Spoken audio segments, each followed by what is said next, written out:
there's a little chat in the top right. Not sure where it is if you're in mobile, probably in the bottom. If you're unable to chat, ping me in one of the other channels, and I'll fix it. I did fuck with the settings for a second.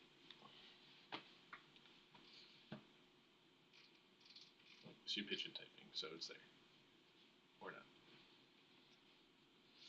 Alright, happy Saturday. Today, I'm going to do some talking on supplementation, as I mentioned. I'm just going to talk about more popular ones. So we're going to talk about protein, creatine, multivitamins, and then I'm going to talk about other popular ones that I don't necessarily recommend or have any use for, which is like ashwagandha, vitamin D, vitamin K, that kind of stuff. Oh, well, no.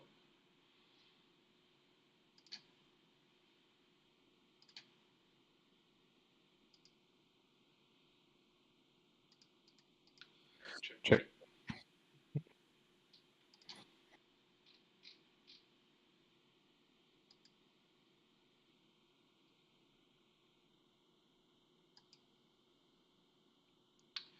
Interesting. What's that?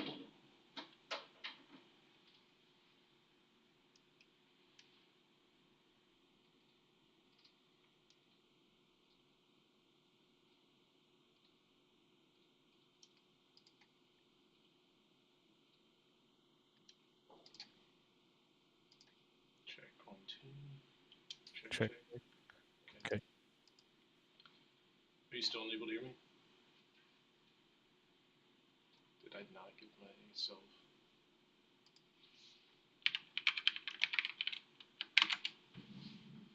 Weird.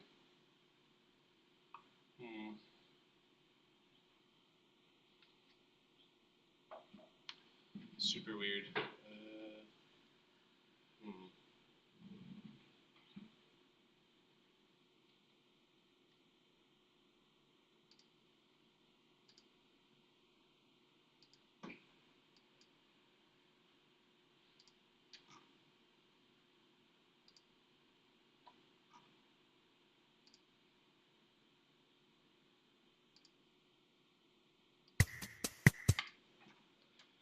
That is strange. For sure. What's up, Jerry? Oh, we good now? Cool. Alright. Sorry for the delay. Alright. Supplementation today. Hello, Hedgehog. I'm not going to watch that this second. I don't. Is that Instad? No. I always think it's Instad right off the bat if I see a bald dude. Alright. So let's get started. I am going to stream paint. We're going to do a little drawing.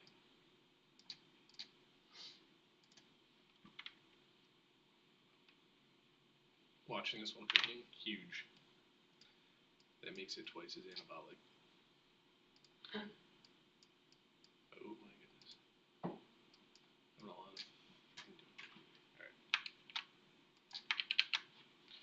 Alright. Alright. First one, creatine. Now, creatine's interesting. A lot of us know about creatine, but we don't know exactly what it does or how it works. Right off the bat, it's called a saturation supplement. So, we hear about that loading phase. The reason we have a loading phase is because it is stored in our cells. So we need to take more than usual, kind of build up our reserves, and then we can just kind of coast with an amount that we wouldn't be able to use on a regular basis. So like we're usually not going to be burning through 5 grams of creatine a day. So we build up those reserves, and then from there we just kind of coast at the top. Now we're going to use shapes today. We have this little guy. This is ATP. Adenosine triphosphate. What is that? This is how we do shit. This is how we pick things up. This is how we put them down. Okay, so IJVW knows. She's already Actually, she should come up here and tell us. Now, we have ATP. That's an A. T, P. We have A, D, D. Alright. So the ADP is adenosine diphosphate. So if we know anything about prefixes, 3, 2. So when we take during activity, this goes into this. The circle turns into a block. And this is left over. So this is how we do stuff. Now we have creatine right here. I'm just going to call this the big C, creatine. Now what this does is it donates something called a phosphate. This is stored as a phosphocreatine. And what we're going to do with this groups with the ADP right here. So we're going to add these together, and then it comes back. We get more energy. Whoa, crazy. So essentially, what creatine does, it lets you work out longer, and it works out better. Your workouts are better, rather.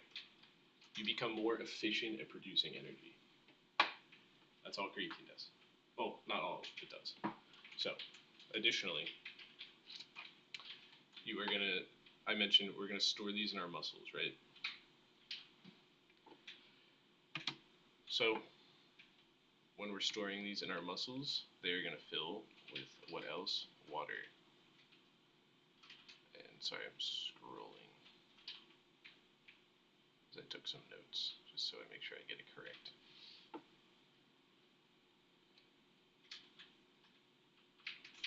So, you might have heard before. What are you talking about, Hedgehog?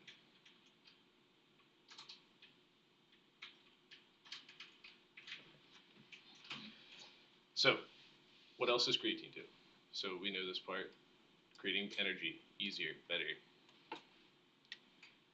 Now we're going to talk about agua, baby. So creatine pulls water into the muscles. As we know with anything else, when water is added, volume increases. So you may appear more full at times, and additionally, it can help absorb nutrients better. So how nutrients are transported most times, it's with, ever since Jerry stopped taking creatine, he's got no confidence. Confidence in the gym or just in general. The confidence is not one part I'm going to talk about, but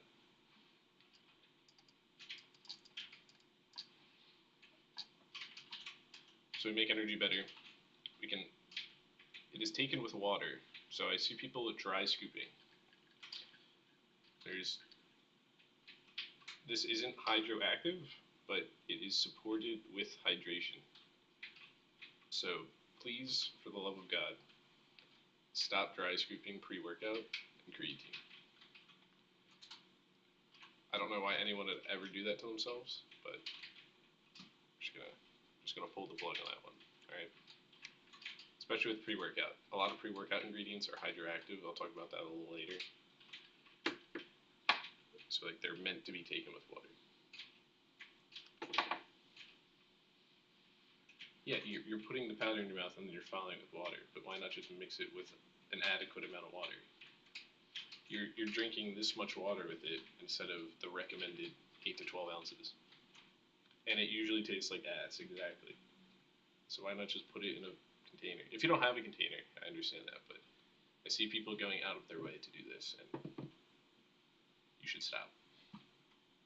So, creatine mixed with water, it is stored in the muscles, and because of this, you're able to carry more nutrients.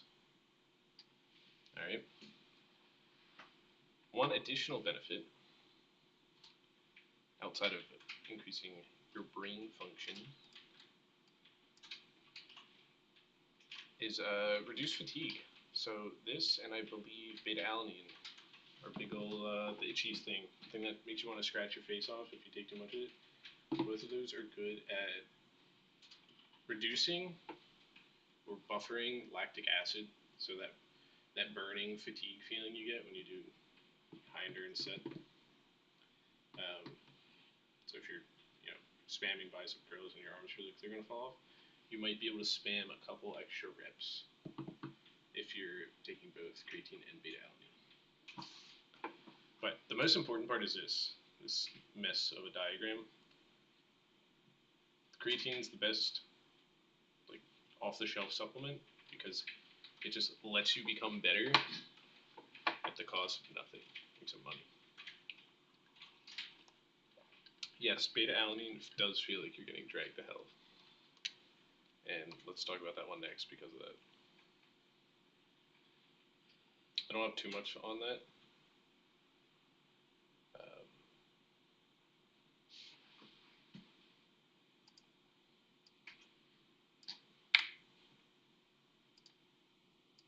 Sorry if I just flashbang you. Alright. Yeah, so again, creatine has that loading phase, right? Oh, I didn't talk about the loading phase. I'll pop on that real quick.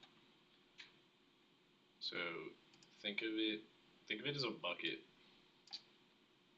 These are your muscles. Alright.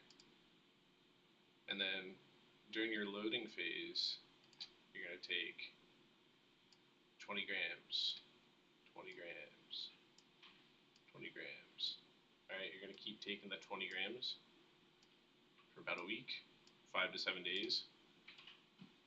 Now it should be represented a little better, but so now we have this as our reserve, right? You didn't do a loading phase? It's not necessary.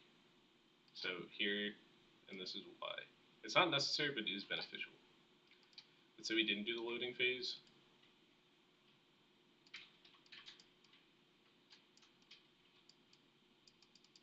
This says loading, I promise. This is not loading. So our difference being, you're probably, if you only take the 5, you're going to be around this line after a week, which is okay. Dude, my handwriting is so bad. Don't even give me. And now I have to draw with the mouse. It's even worse. Does creatine make my 1 rep max calculations inaccurate? No. It might if you're taking creatine and then you stop mid-block. It's not just good for endurance. It's also good for just force output or energy output. So anaerobic exercises, specifically something like a 1 to 3 rep max. Yeah, sure. Any real weightlifting is anaerobic to an extent.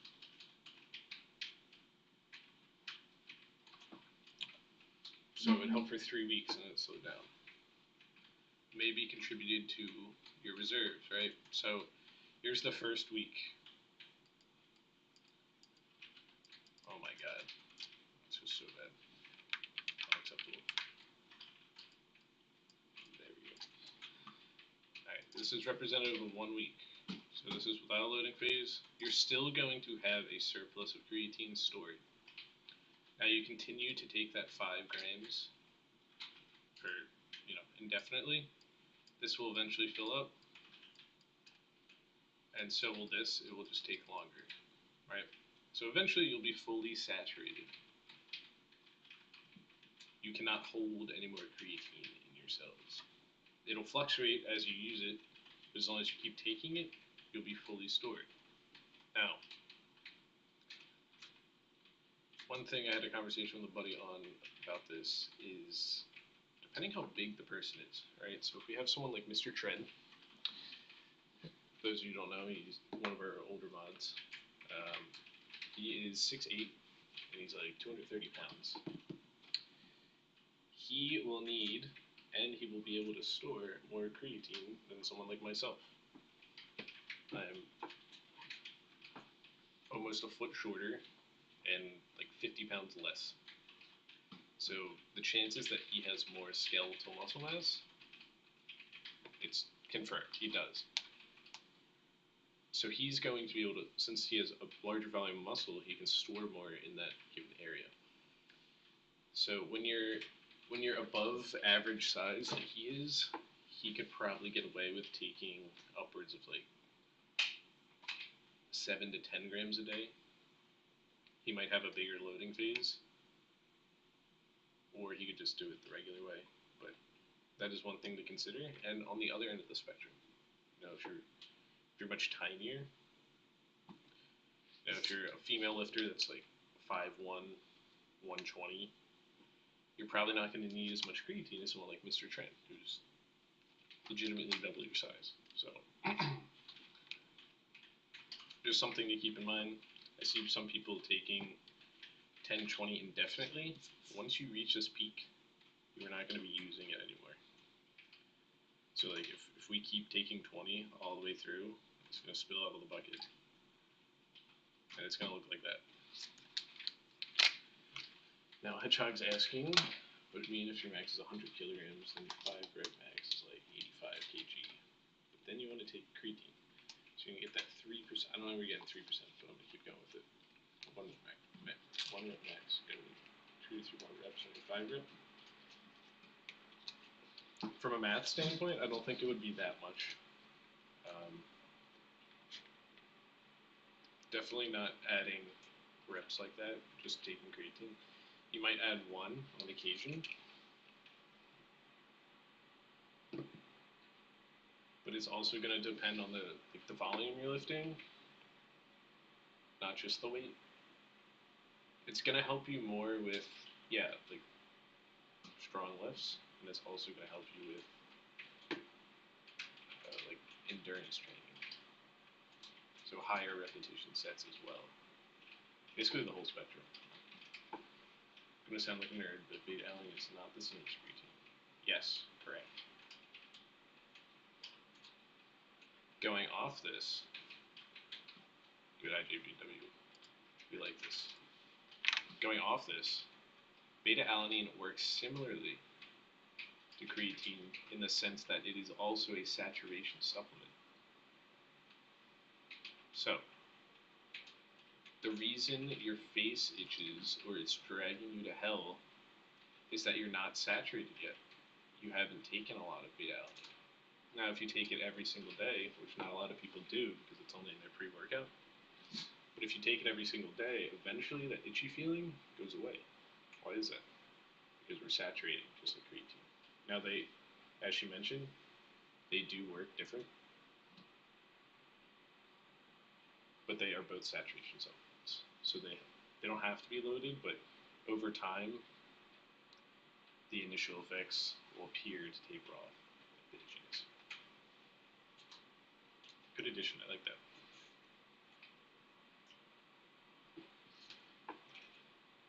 Any questions on creatine before I move on?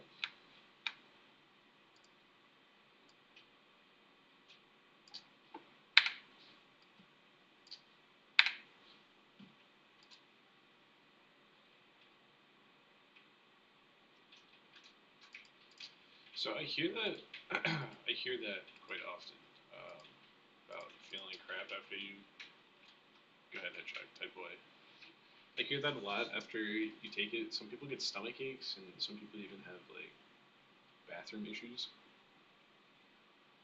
How safe is creatine? Creatine is perfectly safe as long as you're maintaining hydration. It is safe for, I'm going to say, all ages. I'm not going to recommend creatine under the age of 13, which also you shouldn't be on Discord if you are. However, it's found in red meat. This is red meat. It is found in fish.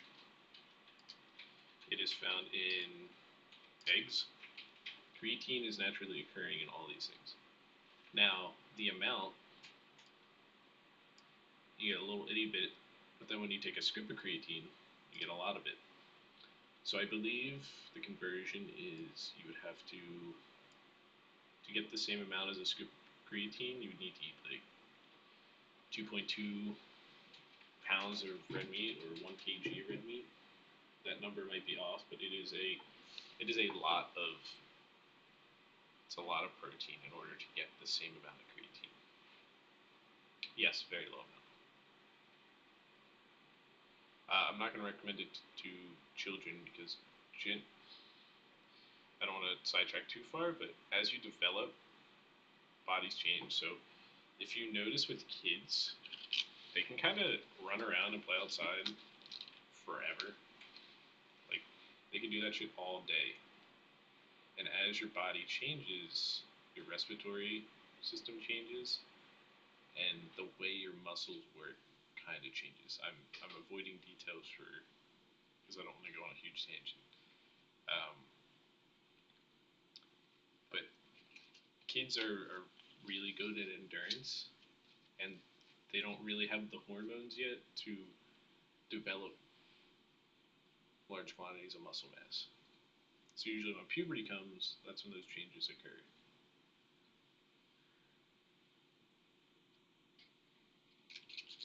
Creatine will not have any effect on making you taller. The other aspects of training, such as sleeping and diet, those are going to be more important. Way more important. Sleep's probably the most important, if not diet. I would say they're 50-50. Well, you're also at the age that you're growing. It could just be coincidence.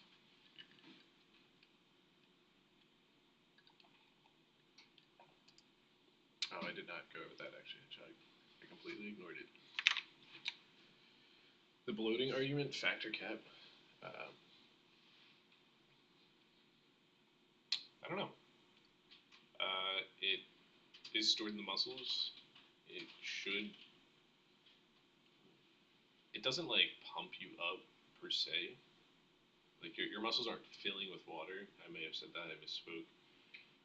More water is going in and out, so more nutrients are able to go in. Now I'm gonna jump back a little more with the like upsetting stomach.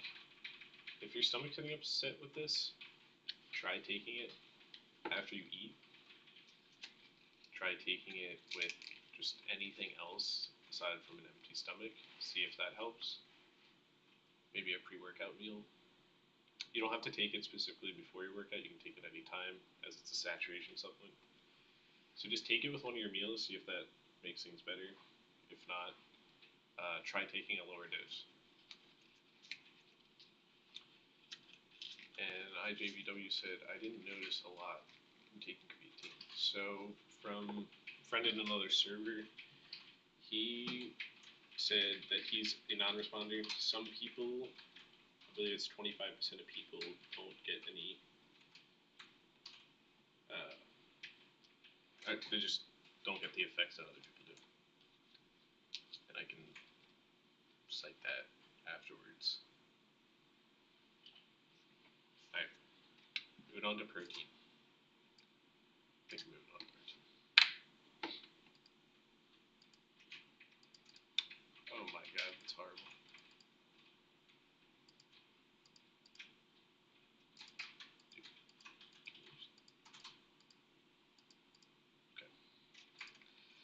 Protein.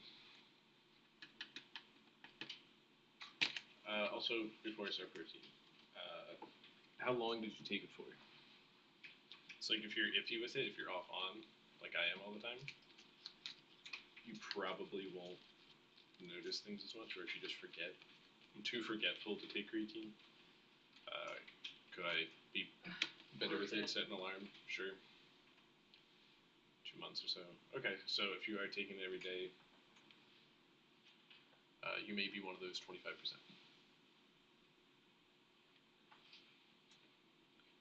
Or, on the contrary, the amount of muscle mass you have might not be large enough for such a stark difference. So, like your skeletal muscle mass in ratio to your total body weight, you might have marginal increases. But if you're saying you can see anything,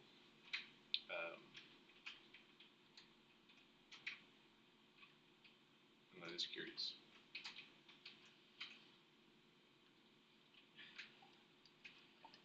And again, I have to cut this off super sharp. Somewhere to be at 12:30. So, is it healthy? Yes, you can take it every day. Again, hydration is important with it. Nutrients are transported with water. If you're not taking water, then you could. Yeah, there are some myths about like people's kidneys shutting down and whatnot. If you just follow what's on the label, you will be okay. And no, the effects do not disappear if you skip a day because it is a saturation supplement. So it's like this bottle of water, right? I've been taking creatine for, let's say, 10 days. I have this much water.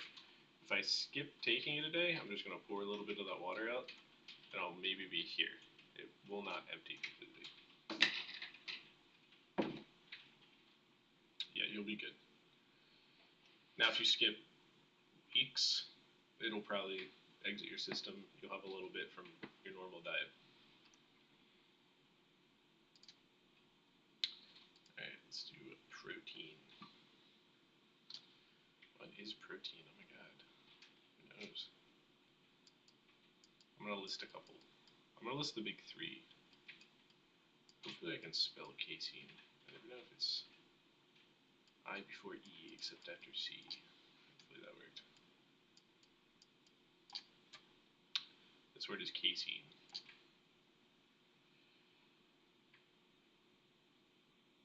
So, here are the big three in the protein world. Whey. Whey protein. Comes from dairy. This is a fast boy. Gotta go fast. This is the slow boy. This is casein. This comes from eggs. Any guesses on where pea protein comes from?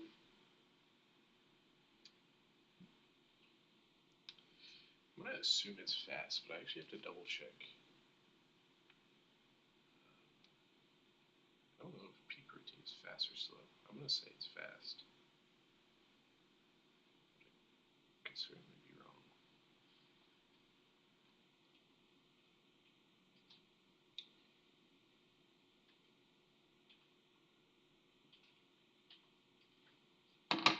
I'm just gonna see. I mean, it's not terribly important, but I'm gonna see real quick.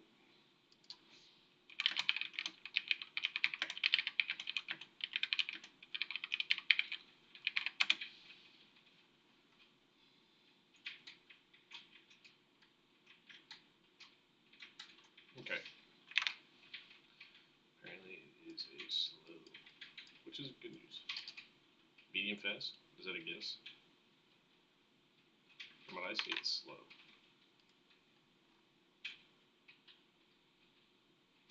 Non-animal protein is typically slow digesting.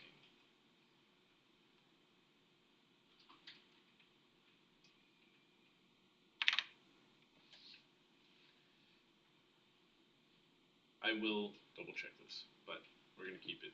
You might not be wrong. I might be wrong. So, I'm talking about protein. Big P. Oh my god, I'm going to try that again.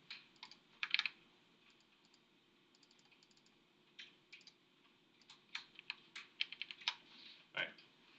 We all know whey. We all might not be familiar with casein, and same with P. Now I'm going to talk about when to take these and which category we might fall into. So, whey, gold standard. This is going to be your, like post-workout anabolic window. It's if you want something fast digesting, something quick, this will be your guy. Casein, slow. So this is going to have a slower digestion rate. So you're going to absorb the nutrients at a slower pace. Now, one thing that you can consider, let's say you are like me and you skip breakfast, but all you have is a shake because you want to hit your protein every X amount of hours. Well, I don't necessarily want it to be fast because it's going to be absorbed too quick before lunch. Maybe I want casein. Oh, that might be a little too slow. So what some people do is they marry them together. They'll find either a blended protein or have both, and they'll do half a scoop or a whole scoop of each. That way you can have some fast digesting and then coast the rest of it until your next meal. This is really good if you want an alternative to intermittent fasting. So if you want to eat larger meals throughout the day, you can combine these two, coast until your next meal, and have a bigger meal. This could be done with pea protein as well. I'm keeping it separated for the reason that this is what's recommended for people that have digestive issues.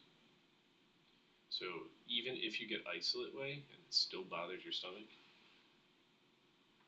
you could try casein. If the same thing happens, pea protein is a great alternative. It's very, very easy on the gut. Now, additionally, it is not made from animals. So if you're vegan, this is an excellent choice. This is going to be the gold standard for non-animal product protein. There are a couple alternatives. There's rice. There's like brown rice protein powder. Don't think I'd recommend that. There's soy products. Nothing necessarily wrong with the soy products. There's a lot of talk about, soy affecting testosterone levels.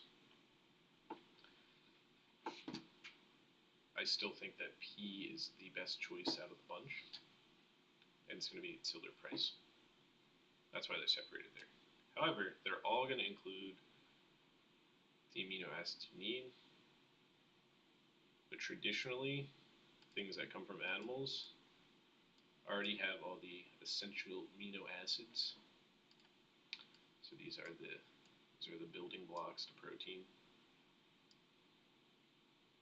These are your amino acids. They go in, they fix your muscles, and they come out bigger than last time. Is it true when you eat breakfast your body transfers its glycogen? So if you skip it, it would take it in better instead of transferring sugar.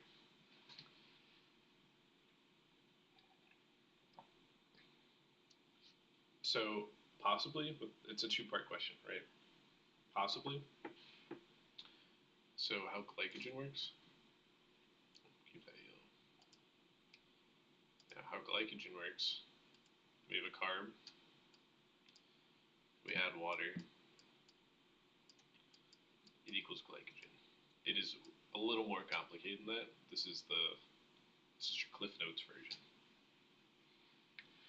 For every 1 gram of carb, we can store 3 grams of water. From a math standpoint, that means I always said 1 glycogen. That means we should be outputting something around the 4 gram mark. So this is why we get heavier when we eat 100 carbs. That's why we're like a pound heavier, if not more. So if your breakfast contains carbohydrates, then yes, you would create glycogen. Now, if you had something that excluded any carbohydrates, you would not necessarily create any glycogen from that. And if you skipped it, it doesn't necessarily mean that you will absorb or create anything faster. It just means the reason people skip breakfast sometimes is let's say you have 2,000 calories in a day. If we typically eat 4 meals, that's 500 calories a meal, right? Not bad. But if we only eat 2 meals, we could have 1,000 calories. We could, by definition, have twice as much food for other meals. So if you like eating, now I'm not going to go into the specifics of like volume eating and making sure you're full even on the 500 calories. But if you want like a bigger meal, or you don't like eating, then you want to get it out of the way, just 2 meals and be done, then this is why people skip breakfast, so they can have larger quantities of calories in less meals. 10 eggs a day. I'd watch your cholesterol if that was it. So it depends on the, yes, it does. It still depends on the food you eat. Again, skipping breakfast, yeah, eggs are dope. Eggs are awesome. But skipping breakfast, you know, it's really, it's going to come down to your lifestyle. And you're welcome to skip breakfast if you want. You don't have to.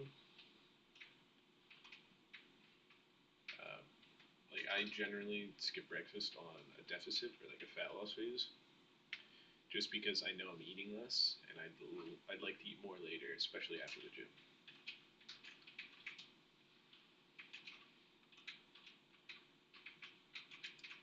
Do we have any questions on the different types of protein? I'm just gonna leave after this. I'm just gonna leave it open, and you guys can ask questions not related to what I'm talking about. We can dive more into the breakfast debacle too, if you want. We got Captain Eggs over here.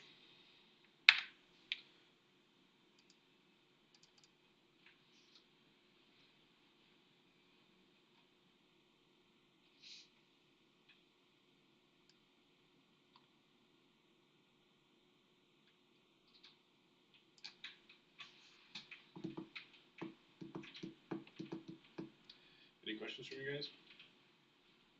We can, again, it can be training related. It doesn't have to be diet related. I'm just gonna talk about those two today. It's gonna be a short one.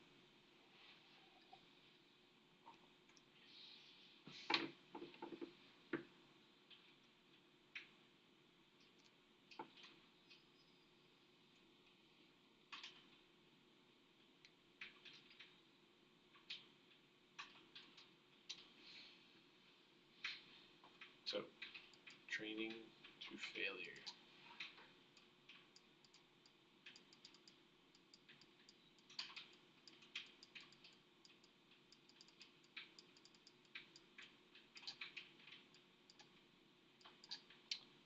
There are a lot of different answers to this. The answer I'm going to give you first is what I believe to be the correct answer. And that is, you can train in any facet that you enjoy. So if you like the feeling of pushing yourself all the way, training to failure, do that. Alright? At the end of the day, it comes down to that you should be enjoying your training, and you should be, as long as you're improving as well. If you want to train and you're not improving and you don't mind that, that's fine. If you just want it as some sort of release, that's fine. But if you're training a certain way and you're improving and you're enjoying it, that's the best training. Now, I'll get a little more technical. This has gotten very popular the last couple of years.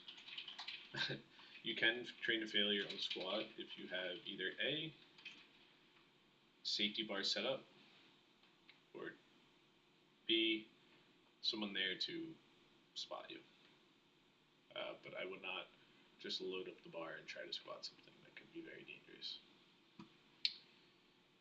Now, this has gotten very popular because of a guy named Mike Mentzer.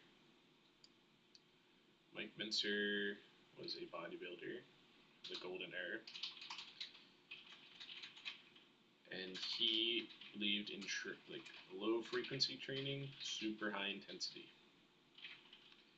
Now, even back then, 40, 50 years ago, a lot of what he was talking about did hold its weight and have truth even today. However, most people aren't training one day a week, right? We're going to stick to a schedule, we're going to stick to a program. So there's a couple different ways you can approach failure training. We have something called RIR, reps in reserve. So if we have, let's say we did leg extensions, and we hit 12 reps, and we thought we could do maybe 1 to 2 more,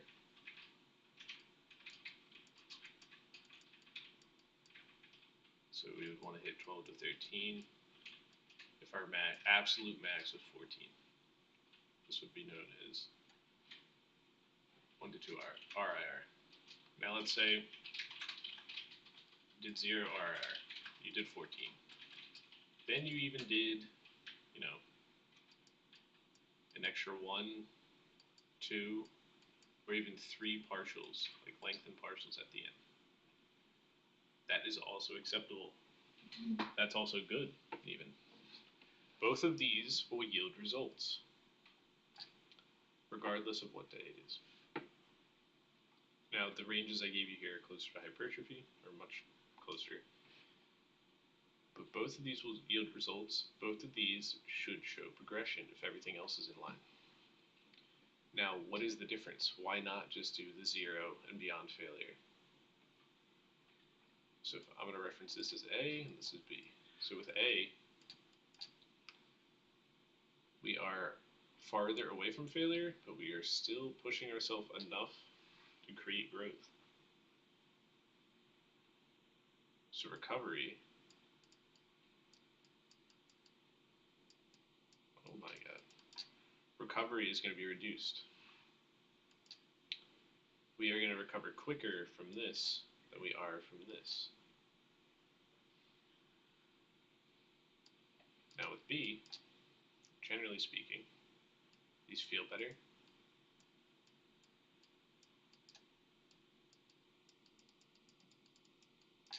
And this still will yield growth. We just might need a longer time to recover. So we're doing, quote unquote, more damage to the muscle by doing this. Especially if these sets are the same.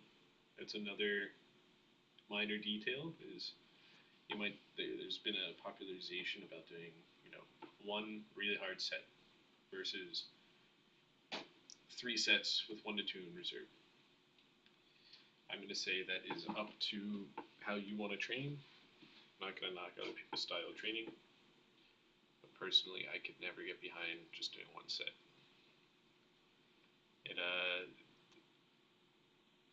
That's just a personal preference, though. So I hope this made sense, Jerry. Let me know if you have any questions following that up, and I'm going to read the other question. How do you increase weight on barbell flat bench press? Currently at 90, you can hold 100, not press it. Yes, I have many tips for bench. Bench is my forte. I'm not going to say expertise, but I love bench press. Alright, so a couple things to consider with the bench. This will probably be the last question, unless Jerry has a follow-up. Alright, first thing you need to consider, so you say you can press 90, but you can hold 100. Where is your sticking point? What do I mean by this? So, when you try for a 1 rep or a new PR, is it harder to come off the chest? Like, do you get stuck here, or do you get stuck at the lockout? So right off the bat, those 2 spots are going to have a different recommendation. If we're having trouble getting off the chest, we can train with things. We can train with different things than we would if we're having trouble lockout. So if we're having trouble with lockout, bands. So having bands on both sides of the bar, so the resistance gets higher as we're coming out. That will help us improve our lockout. Same with chains, because it'll get heavier as it comes off the floor. If you're having a problem pushing off the chest, something like pause bench. So we're going to bring the bar down. We're going to sit on our chest for a second, then we're going to press. We're going to make sure that we're not doing touch and go, because we don't want to transfer any of that momentum. Another thing that can help, so for you specifically, we're going to do pause bench. This could help. Just like a 1 second pause, you don't have to sit there all day. Another thing is called a Larson press. I've been doing these myself.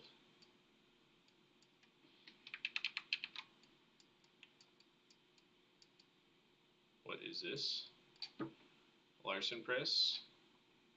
You are on the, I'm actually going to pull up a picture instead, but you lay flat on the bench and your feet extend off the bench. That way you can ensure that you're not having any leg drive or anything else. I don't like that picture. About something where you can, yeah, there we go.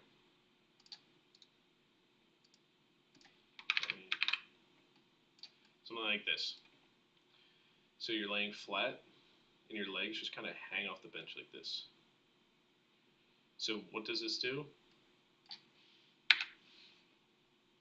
So make sure you're not using leg drive, as I mentioned. You can still do the pause to make sure you're not just transferring the momentum, but you also want to just keep your setup the same as if you were normally benching. So, like a small amount of arch is okay, and you want to make sure those scapulas are retracted.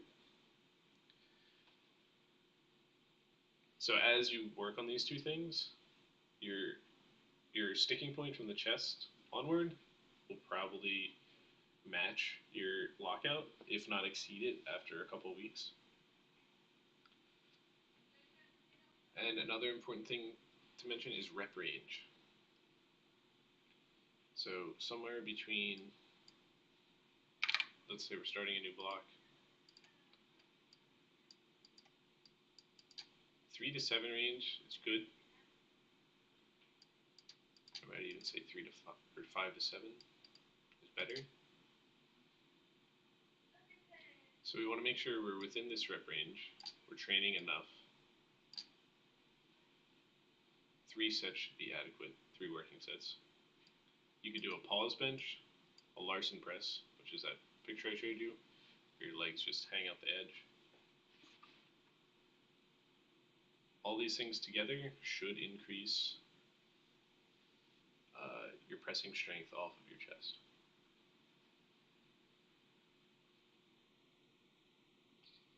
And then another thing to consider is bar path. So if you're just, let's make a little dude.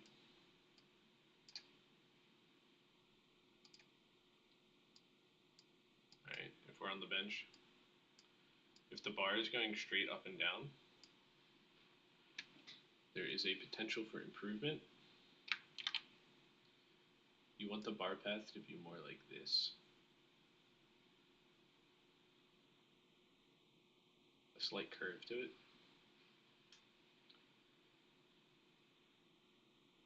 This will make you stronger in the bench press, especially with practice. So if we work on our bar path, if we work on specifically our sticking point, and we are in the 5 to 7 rep range, I do not see why in a couple weeks this shouldn't improve. Now, to be fair, make sure you start lighter and you go up, because starting with that 90 kg, you might not be able to pause the 90 kg. Is it necessary to warm up press with lighter weight? Yes, you should warm up, especially if it's your first. Oh, that's another point. If you're not benching first, start benching first. Whatever exercise you want to prioritize first, you will get the most yield from. So if you save it for last, you're going to be a little weaker than you would if you start with it. But yes, warm-ups for this are necessary.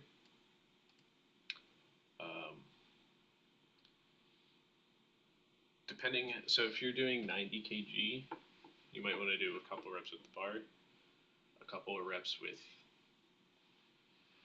I'm trying to convert to kgs in my head, a couple reps with 10 kg. What is 90 kg? That's close to 200. So I need my calculator. I work in freedom units. So the bar itself is 20. So we start with the bar, do a couple reps, add 15 kg. Okay, yeah, you can start with 15, move up to 25 on each side. I want to see like 3 or 4 sets before. Nothing crazy, just a couple reps. So 15, 5. It's 35 getting close. I believe that's the working set, if I'm not mistaken. Yeah, okay. So you might want to do an intermediate here at 30. So like 4 warm-ups. Again, three reps. You can go a little more on the lighter ones because they're not as taxing. But you want to make sure that you're not, we don't want to do a full set of 30 kg if we're going to jump up to 35. This is on each side, so let me reword that. We don't want to do a full set of 80 kg. We want to make sure that we're, just getting a couple in, making sure everything feels good for the working set.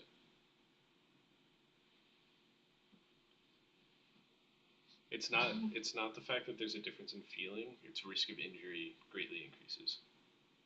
Especially if it's the first thing you're doing, your muscles aren't warm. Like if you hopped on the bar right now and did 90 kg, there's a much higher risk of injury than if you did these intermediate warm-up sets.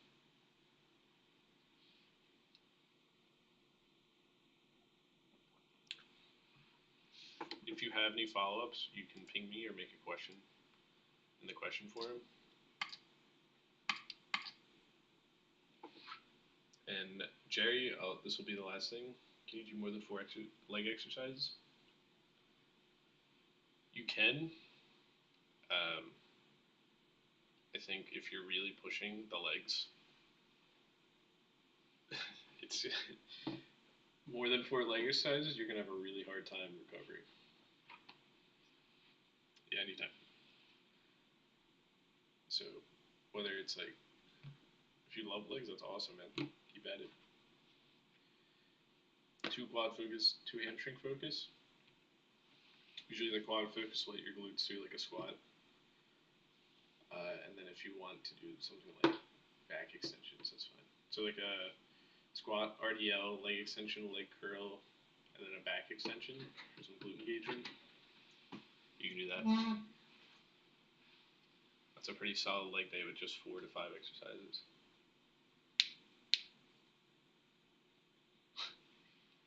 That's right, man. You're young. You'll balance out. Alright, guys. Hopefully this helped a little bit. Again, feel free to ping me anytime, and I'll answer when I can, alright? Thanks for joining. Alright.